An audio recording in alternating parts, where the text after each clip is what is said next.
सभी को जय मसीह की। Praise the lord, hallelujah, praise the lord. प्रभु आप सबको बहुत आशीष दे। आइए अब हम प्रार्थना में जाएं और आज के वचन में हम परमेश्वर के वचन को सीखेंगे। आइए हम पहले प्रार्थना में जाएं। प्रभु यीशु मसीह में आपका धन्यवाद करते हैं प्रभु परमेश्वर, आज के इस दिन के लिए, आपके प्रेम, बड़ी दया, करुणा के लिए। प्रभु परमेश्वर, आप हमको संभालने वाले परमेश्वर हैं, हमारी अगुवाई करने वाले परमेश्वर हैं। आप हमको एक माँ से बढ़कर प्रेम करने वाले परमेश्वर हैं। आपका प्रेम हमारे लिए अपार है पिता परमेश्वर, महान प्रेम है पिता परमेश्वर। आपका धन्यवाद प्रभु यीशु नासरी। हम आपसे निवेदन और विनती प्रार्थना करते हैं प्रभु, अपने अनुग्रह को, अपने प्रेम को, अपनी पवित्रता को अपने बच्चों पर बनाए रखें प्रभु परमेश्वर। प्रभु परमेश्वर होने दे पिता परमेश्वर कि आप हमारे लिए वह कहें प्रभु, जो कि पिता परमेश्वर आपने अबीमेलेक से कहा कि मैंने तुझे रोके रहा कि तू मेरे विरुद्ध पाप ना करे। हाँ मेरे परमेश्वर, हम आपसे निवेदन और विनती प्रार्थना करते हैं प्रभु परमेश्वर कि आप हमें आपके विरुद्ध पाप करने से रोके रहे पिता परमेश्वर। हम चाहे जानबूझकर या अनजाने में पिता परमेश्वर कभी आपके विरुद्ध कोई पाप ना करने वाले बने प्रभु परमेश्वर। आप हमारी अगुवाई करें, सहायता मदद करें प्रभु परमेश्वर। हमारे मुख को, हमारे हर एक बोल को पिता परमेश्वर आप ऐसा करें जिससे सिर्फ आपकी ही स्तुति और आराधना होती रहे पिता परमेश्वर, आपकी प्रशंसा और बड़ाई होती रहे प्रभु परमेश्वर। प्रभु यीशु नासरी, आपका धन्यवाद हमारी विनती और प्रार्थनाओं को सुनने के लिए। प्रभु यीशु मसीह, इस प्रार्थना को हमारे उद्धार करता परमेश्वर के पुत्र प्रभु यीशु के नाम में होकर मांग लेते हैं, आमीन। सो प्रेज द लॉर्ड। प्रभु आप सबको बहुत आशीष दे। अभी समय होगा कि हम कुछ गीतों गाकर परमेश्वर की महिमा करेंगे और हम गीत गाएंगे जंगली दरख्तों के दरमियान एक सेब के पेड़ के समान।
तेरे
राइट, प्रेज द लॉर्ड, परमेश्वर की महिमा हो सुंदर गीत के लिए।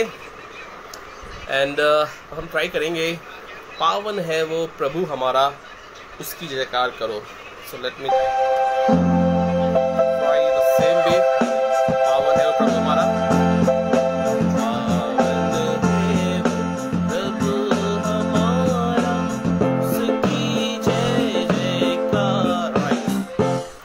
ठीक है। हम गाएंगे, पावन है वो प्रभु हमारा, उसकी जयकार करो।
God, बेटा तो सब करो ना, बाद में तो रख दो. So praise God for everything. Now let's sing one more song. गहरे प्यार से तूने प्यार किया. गहरे प्यार से तूने प्यार किया, माँ से गहरा है प्यार तेरा. गहरे प्यार से तूने प्यार किया, गहरे प्यार से तूने प्यार किया, माँ से गहरा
है प्यार तेरा.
I really like the song गहरे प्यार से तूने प्यार किया.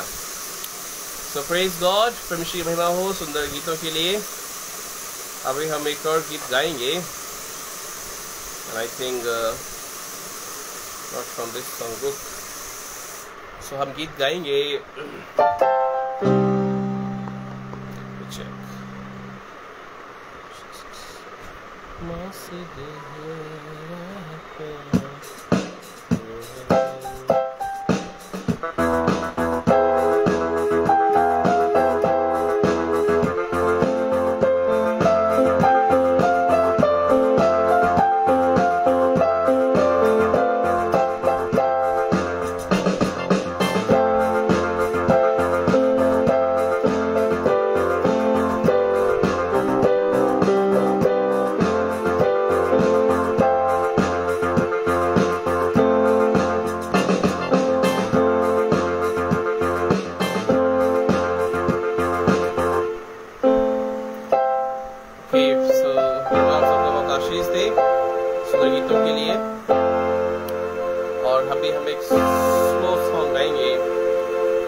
उसके बाद हम वचन की सेवकाई में जाएंगे और हम गीत गाएंगे।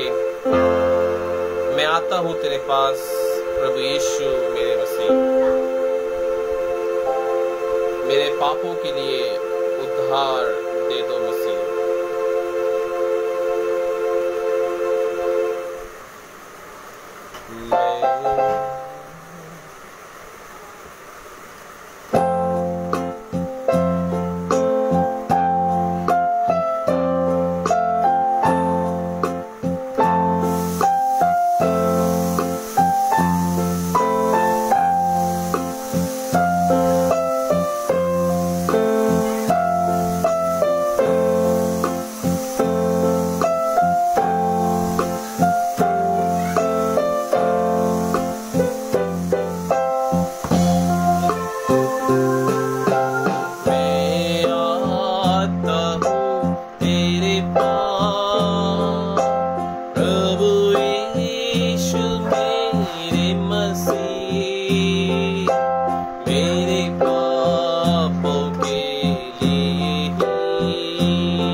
सुंदर गीतों के लिए। अब आइए, अब हम वचन की सेवकाई में जाएंगे और हम अपनी आंखों को बंद करें और अब हम वचन की सेवकाई को चलते हैं।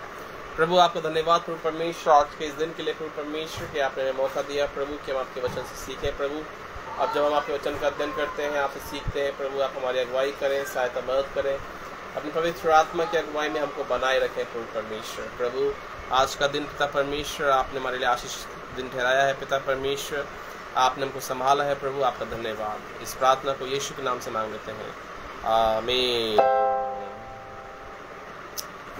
ओके, तो प्रभु आप सबको बहुत आशीष दे प्रियो। और अभी समय होगा कि हम परमेश्वर के वचन से सीखेंगे और हम चलेंगे रोमियो की पत्री और उसका 6वां अध्याय।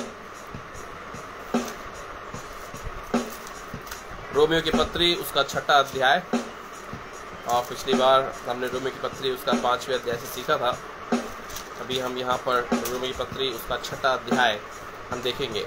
और जब मैं पिछली बार परमेश्वर के वचन से आपसे बातें कर रहा था तब हम बात कर रहे थे कि मृत्यु के बाद जो हमें देह मिलने वाली है उसके बारे में, और मृत्यु के बाद जो हमारा न्याय होगा वो किस रीति से होगा।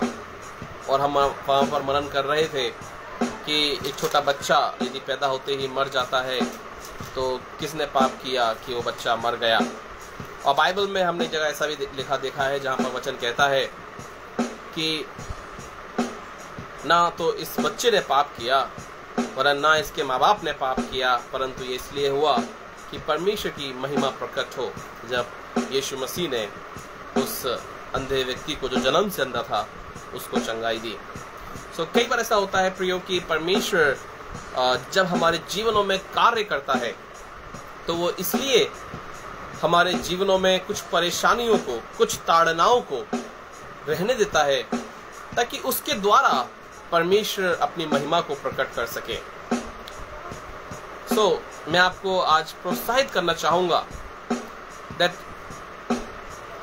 is there is any problem you are facing in your life, अगर आप किसी भी तरह से कोई परेशानी को अपने जीवन में महसूस कर रहे हैं, is that for the glory of God, क्या वो इसलिए है कि उसके द्वारा परमेश्वर की महिमा हो सकता है कि कई बार हम इन चीजों को ना समझ पाएं, परंतु परमेश्वर के वचन के आधार पर हमें तमाम उन चिंताओं और फिक्रों का, तमाम उन समस्याओं का मूल्यांकन करना बहुत जरूरी है जिसके द्वारा हम परमेश्वर की महिमा कर सकें।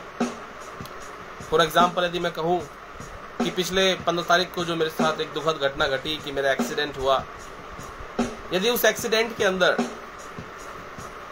मैंने शायद सीट बेल्ट ना लगाई होती तो मैं, जो सामने की विंडशीट होती है वो गाड़ी थी डिजायर शिफ्ट, तो उस गाड़ी के कांच को तोड़ के बाहर पहुंच जाता। लेकिन परमेश्वर का धन्यवाद कि मैंने सीट बेल्ट लगाई हुई थी, परंतु उस सीट बेल्ट का जो प्रेशर था वो इतना जोर से दबा कि उस सीट बेल्ट ने मेरे कंधे की हड्डी तोड़ दी। और मैं कई बार परमेश्वर से महसूस करता, परमेश्वर से प्रार्थना करता रहा कि प्रभु आखिर ऐसा क्या हुआ कि हमारे जीवनों में इस तरह की परेशानियां और चिंताएं आई। तो प्रियो, परमेश्वर हमारे जीवनों में अपनी गवाही को देना चाहता है। परमेश्वर चाहता है कि हम अपने जीवनों के अंदर ऐसी गवाहियों को रखें जो दूसरों को प्रोत्साहित करे। यदि वो व्यक्ति जो जन्म से अंधा था, यदि वो अंधा पैदा ना होता तो प्रभु यीशु मसीह ये कभी ना बताते कि ये परमेश्वर की महिमा के लिए था। Are you facing any problems, sorrows, sufferings, trials and persecution जिसके द्वारा परमेश्वर की महिमा हो? बाइबल का हमें बताता है कि कोई भी ऐसी सृष्टि नहीं है जो हमें परमेश्वर के प्रेम से अलग कर सके। न भूत, न भविष्य, न वर्तमान, न ऊंचाई, न गहराई, ऐसी कोई भी वस्तु नहीं है जो हमें परमेश्वर के प्रेम से अलग कर सके। तो क्या कारण है कि जब हमारे जीवनों में परेशानियां आती हैं, सताव और चिंताएं आती हैं, तो हम परमेश्वर के प्रेम से अलग हो जाते हैं? तो आइए अब हम रोमी की पत्री उसके 6 अध्याय चलते हैं जहां पर लिखा है, पाप के लिए मृतक, मसीह में जीवित।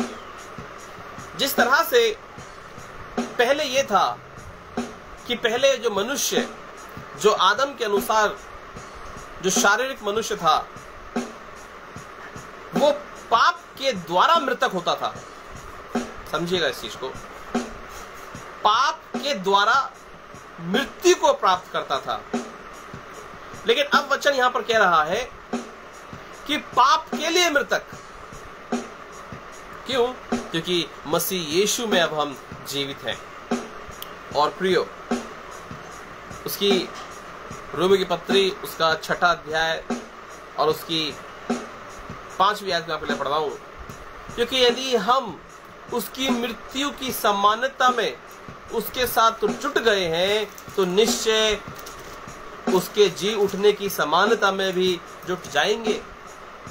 यदि प्रभु यीशु मसीह में, हम प्रभु यीशु मसीह की मृत्यु की समानता में यदि हम जुट चुके हैं, यदि प्रभु यीशु मसीह में हमने मृत्यु को प्राप्त किया है, तो प्रियो, आप इस बात को कभी ना भूलें कि आप और मैं मसीह यीशु की महिमा में हम फिर से जिलाए जाएंगे।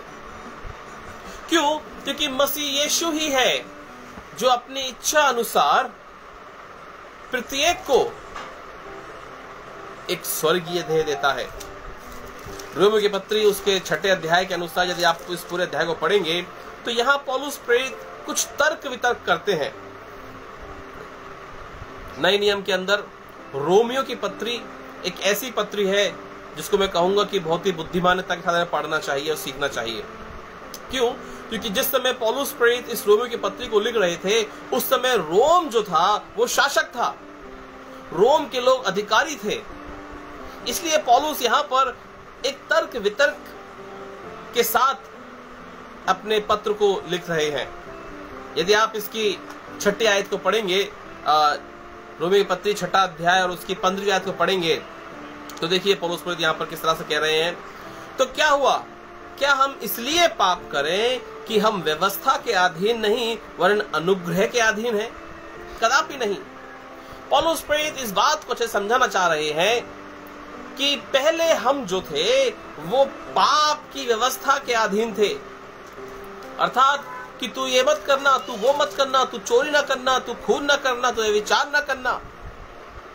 लेकिन मसीह यीशु के मृत्यु के जी उठने के पश्चात हम मसीह यीशु के अनुग्रह के अधीनता में अपने जीवन को जीते हैं।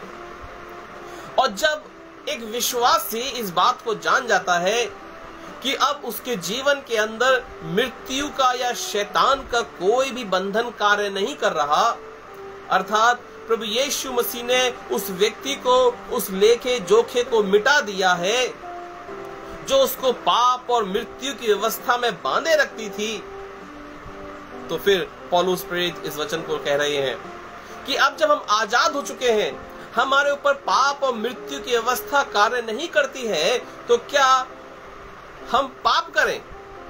एक स्वतंत्र व्यक्ति, जो एक स्वतंत्र व्यक्ति होता है, पहले मान लीजिए उदाहरण के लिए, यदि देश के अंदर ये कानून नहीं था पहले, या फिर मान लीजिए किसी देश के अंदर ये कानून आ गया कि कोई भी शराब नहीं पिएगा, और उदाहरण के लिए, और जैसे ही उस राज्य के अंदर एक कानून आया कि कोई भी शराब नहीं पिएगा, तो सबको मालूम है कि अब शराब पिएंगे तो हम दंड के भागी बनेंगे, इसलिए लोगों ने शराब पीना बंद कर दिया। लेकिन तब क्या होगा जब शराब पीने के ऊपर पाबंदी हट जाएगी? और यदि शराब पीने के ऊपर पाबंदी हट गई, इसका मतलब है कि अब वो व्यक्ति स्वतंत्र हो गया। अब वो व्यक्ति इस बात से स्वतंत्र है कि वो पी सकता है तो सकता है और नहीं सकता तो नहीं सकता। अगर वो चाहे तो पिए और चाहे तो ना पिए। अब उसके ऊपर ये कानून लागू नहीं होगा, ये व्यवस्था लागू नहीं होगी कि अगर तू पिएगा तो उल्लंघन करेगा। ठीक इसी तरह से पौलुस प्रेरित रोमियो की पत्री उसके 6 अध्याय के 15वीं आयत में यहाँ पर कहते हैं, तो क्या हुआ? क्या हम इसलिए पाप करें कि हम व्यवस्था के अधीन नहीं वरन अनुग्रह के अधीन हैं। मसीह यीशु में अब हमको ये समझ में आ गई है, अब हम ये जान चुके हैं कि हम जो है वो व्यवस्था के अधीन नहीं है। हमारे ऊपर पाप की व्यवस्था लागू नहीं होती, वरन हमारे ऊपर मसीह यीशु की व्यवस्था लागू होती है। और मसीह यीशु की व्यवस्था यह है कि अनुग्रह से ही तुम्हारा उद्धार हुआ है। मसीह यीशु की व्यवस्था यह नहीं कहती कि भाई तू ये मत कर, तू वो मत कर। मसीह यीशु की व्यवस्था ये कहती है that my grace is sufficient for you। मेरा अनुग्रह ही तुम्हारे लिए काफी है। परंतु एक स्वतंत्र व्यक्ति को यह स्वयं सोचना है कि क्या वो इस स्वतंत्रता का नाजायज फायदा तो नहीं उठा रहा। एक गुलाम, एक दास जो होता है वो हमेशा अपने स्वामी, अपने मालिक के कमरे में, उसके घर में कभी भी स्वतंत्रता को महसूस नहीं करेगा। क्यों? क्योंकि वो गुलाम था। लेकिन एक बेटा अपने पिता के कमरे में जब जाएगा, घर में जब रहेगा, तो स्वतंत्र है। ठीक इसी तरह से कई बार हम उस पाप की गुलामी से, शैतान के बंधनों से छूट के तो आ चुके हैं, परंतु हमने अभी तक अपने आप को पाप का दास समझ के रखा है। अभी तक हमारे अंदर हमको ऐसा लगता है जैसे हम पाप के गुलाम हैं। देखिए 15वीं 16वीं आयत में क्या लिखा है? रोमी की पत्री 6 अध्याय 16वीं आयत। क्या तुम नहीं जानते कि जिसकी आज्ञा मानने के लिए तुम अपने आप को दासों के समान सौंप देते हो, उसी के दास हो जाते हो। चाहे पाप के जिसका अंत मृत्यु है, चाहे आज्ञाकारिता के जिसका अंत धार्मिकता है। दासों के समान सौंप देना। अब यहां पर दासों के समान सौंप देने का अर्थ है कि वो प्रवृत्ति हमारे अंदर आ जाती है कि जो हमारा स्वामी है, जब वो हमसे कुछ कहेगा तो हम उसकी सुनेंगे। और प्रियो, परमेश्वर के वचन के अनुसार हम यहाँ पर जो देख रहे हैं उसकी 19वीं आयत में आपके लिए पढ़ता हूं। यहाँ पर लिखा है, मैं तुम्हारी शारीरिक दुर्बलता के कारण मनुष्य की रीति पर कहता हूं, जैसे तुम अपने अंगों को कुकर्म के लिए अशुद्ध और कुकर्म के दास करके सौंपा था, वैसा ही अब अपने अंगों को पवित्रता के लिए धर्म के दास करके सौंपो। पौलुस प्रेरित हमें यहाँ पर हमारे अंगों से संबंधित कुछ बातों को बता रहे हैं कि पहले हमारे शरीर के अंग थे, ये कुकर्म के लिए, गलत कार्यों के लिए थे, परंतु अब प्रभु यीशु मसीह हमसे कह रहे हैं कि अब तुम अपने इन अंगों को धार्मिकता के कार्य के लिए चलाइए। एक बहुत ही सुंदर गीत है जो मुझे याद आता है कि हाथ से ना मैंने तेरी सेवा की, पांव से ना मैं तेरी राह चला, मैंने मुख से न तेरी स्तुति की। और इस तरह से जो गीत है कि यीशु ने कलवरी दुख क्यों सह लिया, कि मुझ पापी में क्या देखा था। और उस गीत को जब हम गाते हैं तो वहां पर उसके जो सेंटेंस है वो कहते हैं कि पांव से ना मैं तेरी राह चला, हाथ से ना मैंने तेरी सेवा की। प्रियो, पौलुस प्रेरित रोमियो की पत्री 6 अध्याय और 19वीं आयत में हमें जो सिखाते हैं कि पहले जो हमारे शरीर के अंग थे वो पाप की दासत्वता के लिए कार्य कर रहे थे, कुकर्म के लिए कार्य कर रहे थे, लेकिन अब वो कहता है कि धार्मिकता में मसीह यीशु के लिए कार्य करना है, धार्मिकता के लिए। और इसलिए परमेश्वर हमें सिखाता है कि अपने आप को जीवित, पवित्र और सिद्ध बलिदान करके चढ़ाओ, यही तुम्हारी आत्मिक सेवा है। हमारा जो शरीर है, हमारा जो उठना बैठना है, हमारी बोली और भाषा है, हमारी जो बॉडी लैंग्वेज है, हमारी बॉडी लैंग्वेज एक ऐसी लैंग्वेज होनी चाहिए कि जब हम चले फिरे, जब हम किसी से बात करें, जब हम किसी के सामने खड़े हो, जब हम किसी को देख रहे हो, तो वहां पर यह प्रकट हो कि हम कौन हैं। हमारी बॉडी लैंग्वेज देखकर लोग इस बात को समझ जाएं कि ये इसका जो उठना बैठना है, इसका जो चलना फिरना है, इसके जो शरीर के अंग हैं, ये कुकर्म वाले अंग नहीं है, वरन ये परमेश्वर के लोग हैं। यदि मान लीजिए उदाहरण के तौर पर आप कोई भी जवान है और आप चाहे कलीसिया में हो या फिर कहीं बाहर हो, आपकी धार्मिकता या आपका व्यवहार या आपकी बॉडी लैंग्वेज सही रूप से तब प्रकट होती है जब आप सड़क पर होते हैं, जब आप अनजाने लोगों के बीच में होते हैं। अरे भाई, जिनको लोग जानते हैं उनके सामने तो बेचारा बच्चा चुपचाप खड़ा रहेगा शरीफ बन के, लेकिन जिनको नहीं जानते, अनजान लोगों के बीच में जब कोई व्यक्ति होता है तब ही उसका जो व्यक्तित्व है वो सामने प्रकट होता है। कि कोई लड़का है या कोई भी है और जब वो सड़क पर खड़ा है तो वो अपने आसपास के लोगों को किस तरह से देख रहा है, उनसे किस तरह से बातें कर रहा है। और ये जो व्यवहार है, ये जो बॉडी लैंग्वेज है, हमारा चलना उठना फिरना बैठना है, इसी के लिए पौलुस प्रेरित यहाँ पर कहते हैं, हमें यहाँ पर समझा रहे हैं कि हमारे अंगों को हमें धार्मिकता के लिए, हमारे अंगों को हमें कुकर्म के लिए नहीं देना है। हमारे अंगों के द्वारा हम पाप में नहीं चलना है, वरन हमारे अंगों के द्वारा हमें परमेश्वर की महिमा को प्रकट करना है। और प्रियो, उसकी 20वीं आयत में यहां पर लिखा है, जब तुम पाप के दास थे तो धर्म की ओर स्वतंत्र थे, अतः जिन बातों से अब तुम लज्जित होते हो उससे उस समय तुम क्या फल पाते हो, जिसका अंत तो मृत्यु है। और रोमी की पत्री उसका 6वां अध्याय और उसकी जो 23वीं आयत है वो बहुत ही प्रसिद्ध आयत है, क्योंकि पाप की मजदूरी तो मृत्यु है, परंतु परमेश्वर का वरदान हमारे मसीह यीशु में अनंत जीवन है। जब कोई व्यक्ति पाप करता है तो उसका जो परिणाम है, वो जो कमाई कमा रहा है, वो मृत्यु है।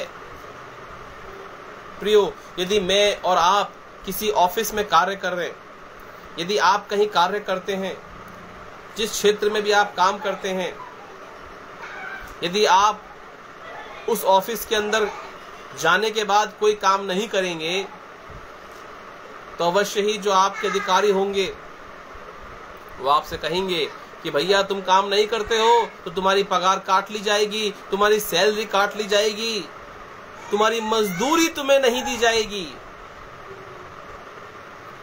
जब हम सांसारिक तौर पर इन बातों को समझते हैं कि जो काम हम करते हैं उस काम को करने के द्वारा हमें मजदूरी प्राप्त होती है, हमें उसका परिणाम प्राप्त होता है, तो जो पाप हम करते हैं उसका परिणाम भी एक ना एक दिन हमें प्राप्त होगा।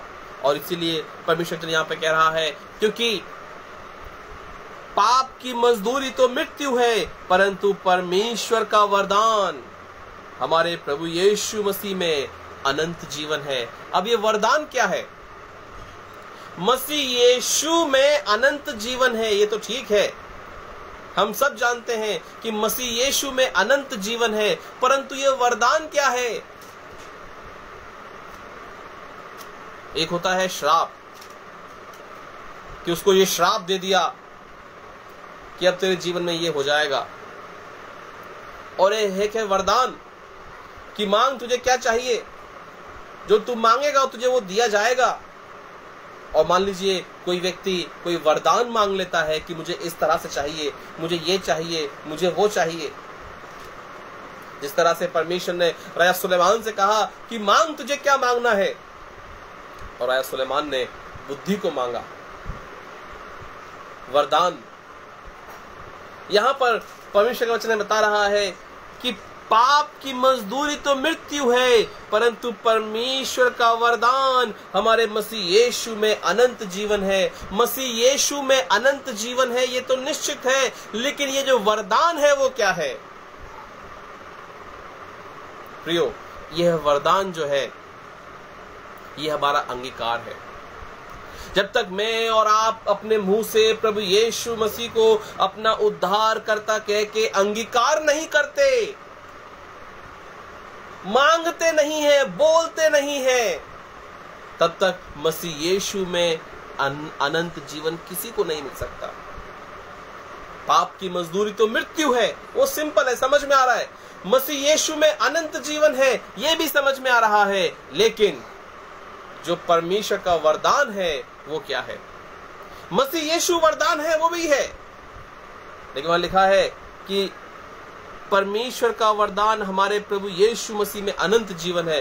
प्रभु यीशु मसीह में अनंत जीवन है, ये हम जानते हैं, मगर हम जो यहां देख रहे हैं कि वरदान क्या है। यदि मैं और आप अपने मुंह से परमेश्वर का अंगीकार नहीं करते हैं, यदि मैं और आप परमेश्वर से वरदान को नहीं मांगते हैं, जैसे सुलेमान ने मांगा, हे प्रभु तू मुझे बुद्धि दे, और नीति की पुस्तक में बताती है कि अधिक मूंगों से बढ़कर, सोने चांदी से बढ़कर, हीरे जवाहरात से बढ़कर तू बुद्धि की कामना करना। और प्रियो, ये बुद्धि और कुछ नहीं वरन ये बुद्धि प्रभु यीशु मसीह है। कुछ लोग होते हैं जो बहुत पढ़े लिखे होते हैं, लेकिन फिर पता नहीं क्यों कुछ ऐसा रहता है जैसे कि उनके अंदर बुद्धि की कमी है। कुछ लोग हैं, आपको उन लोगों की बॉडी लैंग्वेज से, उनके काम करने के तरीके से, उनके बोल भाव से समझ में आ जाएगा। जो भी हम पढ़ लिख कर सीखते हैं वो हम समझ के प्राप्त करते हैं, परंतु बुद्धि जो है वो परमेश्वर देता है। और आपने ऐसे कई लोगों को देखा होगा जिन्होंने ज्यादा पढ़ाई लिखाई नहीं करी, लेकिन फिर भी उनके अंदर बुद्धि पाई जाती है। परमेश्वर ने राजा सुलेमान से कहा, मांग तुझे क्या मांगना है, और राजा सुलेमान ने जो वर मांगा, जो वरदान मांगा, वो मांगा बुद्धि, कि तू मुझे बुद्धि दे। यदि मैं और आप परमेश्वर के वरदान को समझना चाहते हैं, तो हमें चाहिए कि हम पहले प्रभु यीशु मसीह को समझें, हम उसे अपना व्यक्तिगत उद्धारकर्ता के रूप में ग्रहण करें। आज के समाज के, आज हमारे मसीही समाज के जो मसीह हैं, हो सकता है हम दादा परदादाओं से मसीह हैं, हम कई पीढ़ियों से मसीह हैं, परंतु हमने से कई लोग ऐसे भी हो सकते हैं जिन्होंने मसीह यीशु को अपना व्यक्तिगत उद्धारकर्ता ग्रहण करके नहीं किया। अगर उन्होंने ऐसा नहीं किया तो रोमियो की पत्री 6 अध्याय उसकी 23वीं आयत जो लिखी है वो कहती है कि पाप की मजदूरी मृत्यु है। Sentence complete. पाप की मजदूरी मृत्यु है। Sentence complete. हमारे प्रभु यीशु मसीह में अनंत जीवन है। हमारे प्रभु यीशु मसीह में अनंत जीवन है, ये भी समझ में आ रहा है। लेकिन परमेश्वर का वरदान, जो परमेश्वर का दान है, वरदान है, ये वरदान है, अर्थात जो परमेश्वर चाहता है कि अपने मुंह से बोलें, अंगीकार करें।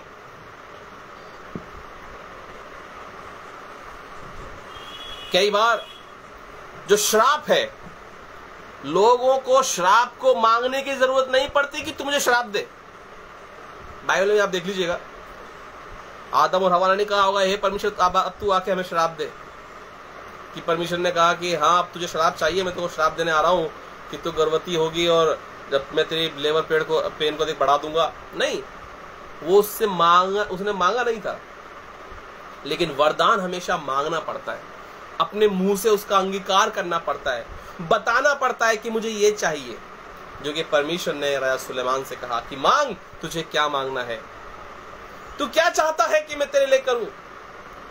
और राजा सुलेमान बड़े ही सुंदरता से वहां कहता है कि हे परमेश्वर, ये जो इतनी बड़ी प्रजा है, इतने बड़े लोग हैं, इतनी बड़ी भीड़ है, मैं इनका कैसे नेतृत्व करूंगा? इसलिए तू मुझे बुद्धि दे। और आप देखिए, राजा सुलेमान का जो यश था वो इतना फैल जाता है, इतना फैल जाता है कि दूर दूर से लोग उसके पास आते हैं, उसकी बातों को सुनने के लिए आते हैं। और एक महत्वपूर्ण बात बाइबल में लिखा है कि राजा सुलेमान के राज्य में कभी भी उसका कोई शत्रु नहीं था। अंत में हुआ जब वो परमेश्वर से दूर चला गया, लेकिन उसके 40 साल के राज्य के अंदर, उसके राज्य के अंदर शांति बनी रही। लोग दूर दूर से उसकी सुनने के लिए आया करते थे। क्यों? क्योंकि उसके पास बुद्धि थी। प्रियो, आज बहुत से ऐसे लोग हैं जो पढ़े लिखे, पीएचडी, डबल पीएचडी और पता नहीं 15, 16, 17, 20, 25 तरह की डॉक्टरेट डिग्री लेके बैठे हैं, लेकिन न जाने कितने केस उन पर लगे पड़े और न जाने कितने केस उन्होंने कर रखे हैं। भैया, ऐसे लोगों से मैं यही कहूंगा कि शायद आपके पास बहुत ज्ञान होगा पर बुद्धि नहीं है। क्यों? क्योंकि जिस किसी के पास बुद्धि होती है उसका शत्रु नहीं होता है, उसका कोई शत्रु नहीं होता है। ना काहू से दोस्ती, ना काहू से बैर, ये संसार का है। लेकिन हकीकत यही है कि अपने प्रेमियों से प्रेम वरन अपने शत्रुओं से भी प्रेम करना। और आप सोचिए, जो अपने सताने वाले से प्रेम करेगा, क्या उसका कोई शत्रु होगा? और जो अपने सताने वाले से प्रेम कर रहा है तो फिर वो उसको अपना शत्रु मान ही नहीं रहा। इसलिए जिसके पास बुद्धि होती है, मैं व्यक्तिगत तौर पर कह रहा हूं, आपकी अपनी राय क्या सकते हैं वो आप जाने, वरन मैं आपसे कह रहा हूं कि जिसके पास बुद्धि होती है उसका कोई दुश्मन नहीं होता, उसके किसी से कोई लड़ाई झगड़ा बैर नहीं होता। और प्रियो, वो मेल मिलाप वाला आदमी होता है, वो शांति का प्रतीक वाला व्यक्ति होता है, वो ऐसा व्यक्ति होता है वो जहां जाता है वहां शांति की बातें करता है, वो ऐसा व्यक्ति होता है वो जहां जाता है वहां भाइयों को मिलाने की बात करता है। और जो व्यक्ति ऐसा होता है उसके अंदर प्रियो पवित्र आत्मा का वास होता है। बिना बुद्धि के पवित्र आत्मा के वास की कल्पना करना ही व्यर्थ है। बहुत से शायद सहमत हो या नहीं सहमत हो, परंतु यदि बहुत से लोग कहेंगे अरे भैया वो पादरी साहब ऐसा प्रचार करते हैं, इतना अच्छा बोलते हैं, ये है वो सब ठीक है, पवित्र आत्मा से भर के बोलते हैं, शायद आपका अपना अनुभव होगा कि आप किस तरह से किन लोगों को आंकते हैं। परंतु मैं तो यही कहूंगा कि यदि कोई भी हो, चाहे वो सेवक हो या व्यक्ति हो, कोई भी हो, यदि उसका कोई एक दुश्मन है जिससे उसका बैर चल रहा है, लड़ाई झगड़ा चल रहा है, पड़ोसी ही क्यों ना हो, दूर का तो छोड़िए, अगर पड़ोसी से ही बैर चल रहा है तो इसका मतलब आप समझ जाइए कि उस व्यक्ति के अंदर बुद्धि नहीं है। इसलिए यीशु ने कहा कि तू अपने पड़ोसी से अपने समान प्रेम रख। और जब एक व्यक्ति अपने पड़ोसी से अपने समान प्रेम रखेगा तो उसके अंदर बुद्धि है। इसका मतलब है कि उसके अंदर मेल मिलाप की आत्मा काम कर रही है। इसका मतलब है कि उसके अंदर पवित्र आत्मा काम कर रही है। यदि आप चाहे कितने भी आत्मा से भरे हुए व्यक्ति हो, परंतु आपके पड़ोसी से नहीं बनती है, तो इसका मतलब है प्रियो, आप समझ जाना कि हमारे जीवन में कुछ ना कुछ तो खराबी है, गड़बड़ है। यदि आपके पड़ोसी से आपकी नहीं बन रही। राजा सुलेमान के समय में ऐसा कोई भी नहीं था जिससे उसकी पटती ना हो, उसकी सबके साथ बनती थी। हाँ, अंत में ऐसा हुआ कि वो अपनी स्त्रियों के बहकावे में आ गया और उसका राज्य 2 भागों में हो गया। और वहां बाइबल में बड़े ही स्पष्ट रूप से साफ साफ लिखा है कि परमेश्वर ने उसी के सेवक को उसका विरोधी बना दिया, उसका शत्रु बना दिया, उसका दुश्मन बना दिया। परमेश्वर का वरदान, यदि आप परमेश्वर के वरदान को अपने मुंह से अंगीकार करेंगे तो वो अंगीकार आपका और मेरा ये होना चाहिए कि हाँ प्रभु यीशु मसीह, मैं तेरा अंगीकार करता हूं कि तू ही स्वर्ग और पृथ्वी का सृष्टि करता है। हाँ प्रभु यीशु मसीह, मैं तेरा अंगीकार करता हूं कि तू मेरा व्यक्तिगत उद्धार करता है। हाँ प्रभु यीशु मसीह, मैं अंगीकार करता हूं कि सिर्फ मेरे लिए तू ही मात्र काफी है, मुझे तुझे छोड़ और किसी को नहीं चाहिए। राजा सुलेमान ने धन दौलत नहीं मांगी, सोना चांदी नहीं मांगा, फिर भी 666 शेकेल, उस समय का जो मोल हुआ करता था 666 शेकेल, वो प्रतिवर्ष उसके पास पहुंचाया जाता था। प्रतिवर्ष। राजा सुलेमान के समय में चांदी तो ऐसी हो गई थी जैसे कि पत्थर, चांदी इस तरह से हो गई थी। अब आप सोचिए, अगर राजा सुलेमान सिर्फ सोने चांदी कोई मांगता रह जाता तो क्या होता? शायद जो सोना चांदी वो इकट्ठा करता, दूसरे दिन कोई राजा आक्रमण करता और सारा सोना चांदी लेके चला जाता। लेकिन जब मैं और आप इस रहस्य को समझ जाएंगे कि पाप की मजदूरी मृत्यु है, परमेश्वर का वरदान मसीह यीशु में अनंत जीवन है, तो परमेश्वर का जो वरदान है, अर्थात हमें मांगना है उसे, उस दान को हमें समझना है कि हाँ प्रभु यीशु मसीह, मुझे तू चाहिए। आज बहुत से लोग हैं जो ये जानते हैं कि प्रभु यीशु मसीह में अनंत जीवन है, लेकिन वो अनंत जीवन को ग्रहण करना या जानना या समझना नहीं चाहते। प्रभु आप सबको बहुत आशीष दे। मेरा समय यही समाप्त होता है, 9 बज चुके हैं, और मैं धन्यवाद देता हूँ हमारे प्रिय ब्रदर अनुपम डेविड जी का, उनकी प्रिय पत्नी का, जिन्होंने मुझे फिर से एक बार मौका दिया कि मैं इस पेज पर आकर परमेश्वर के वचन से आपसे वार्तालाप कर सका। प्रभु आप सबको बहुत आशीष दे। आप अपनी प्रार्थना में बनाए रखिएगा, और मैं भी प्रार्थना करूंगा कि परमेश्वर इस पेज के द्वारा बहुत से लोगों तक सुसमाचार को पहुंचाए, बहुत से लोग मसीह यीशु को इस पेज के माध्यम से जाने। प्रभु आप सबको आशीष दे। जितनों ने भी मुझे लगातार देखते रहे, मेरे फादर भी मुझे देख रहे हैं, विल्सन पी दास जी, सो पापा भी दिल्ली में है। थैंक यू सो मच हमारे साथ जुड़े रहने के लिए, और भी जो भी हमारे साथ जुड़े, प्रभु आप सबको बहुत आशीष दे। मैं एक छोटी सी प्रार्थना करके समाप्त करूंगा। प्रभु यीशु मसीह, हम आपसे निवेदन करते हैं, हम आपका अंगीकार करना चाहते हैं प्रभु, हम आपको वरदान के रूप में मांगना चाहते हैं। राजा सुलेमान ने बुद्धि को मांगा, और वो बुद्धि सिर्फ आप हैं। मसीह यीशु, आज के समय में हमें सिर्फ आप चाहिए, ताकि हमारे अंदर संपूर्ण पवित्रता, संपूर्ण ज्ञान, बुद्धि, वैभव, ऐश्वर्य, प्रताप सब कुछ हम में पाया जाए। क्योंकि हम जानते हैं कि जो ज्ञान ऊपर से आता है, जो बिना उल्हाना के आता है, जो मसीह यीशु में आता है, वो कैसा अगम्य ज्ञान है। मसीह यीशु, आप हमारी अगुवाई करें, सहायता मदद करें, प्रत्येक सुनने वालों को आप आशीषित करें। यीशु के नाम से प्रार्थना मांगते हैं, आमीन, आमीन, आमीन। May God bless you. Thank you so much.